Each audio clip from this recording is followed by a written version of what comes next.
Chairman Korangi town Mohammad Naeem Sheikh ने Nasir colony football stadium का दौरा किया। चेयरमैन कोरंगी टाउन मोहम्मद नईम शेख ने फुटबॉल स्टेडियम में जारी तरक्याती काम का जायजा लिया और अफसरान को हिदायतें भी देते दिखाई दे रहे थे। मोहम्मद नईम शेख ने अफसरान को हिदायत की कि काम को जल्द अज जल्द मुकम्मल किया जाए ताकि नासिर कॉलोनी स्टेडियम को एक मॉडल स्टेडियम बनाकर खेलों से ताल्लुक रखने वाले नौजवानों के लिए जल्द खोल दिया जाए, क्योंकि कोरंगी टाउन नौजवानों की जिस्मानी नशोनुमा पर खुसूसी तवज्जो दे रही है ताकि वो एक घिनौने माहौल से बाहर निकल के हेल्दी माहौल में आएँ और अपने आप को फिट रखें और कोरंगी टाउन और उसके साथ साथ सूबे के लिए और अपनी खिदमत अंजाम दे और खेल कूद की सरगर्मियों में नुमाया किरदार अदा करके सब जिलाली परचम बुलंद करने की तरफ जाए। चेयरमैन कोरंगी टाउन मोहम्मद नईम शेख के हमरा दौरे के दौरान vice chairman town Korangi town जर्री ऐवान, डायरेक्टर प्रास वकास सोमरो, उम्मीदवार बराए chairman union council 3 Irfan Khan, PS 95 peoples youth के सदर Waqar Lodhi, focal person union council 3 के Shiraz Hussain, deputy director parks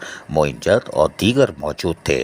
chairman Korangi town Mohammad Naeem Sheikh को नासिर कॉलोनी फुटबॉल स्टेडियम की इंतजामिया की जानिब से उम्रे की अदायगी पर भी मुबारकबाद दी गई और हार भी पहना दिया।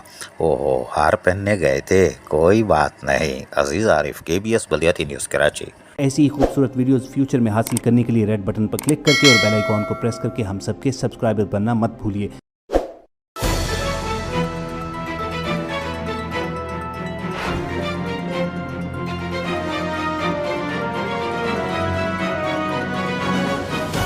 KBS बलियाती न्यूज़।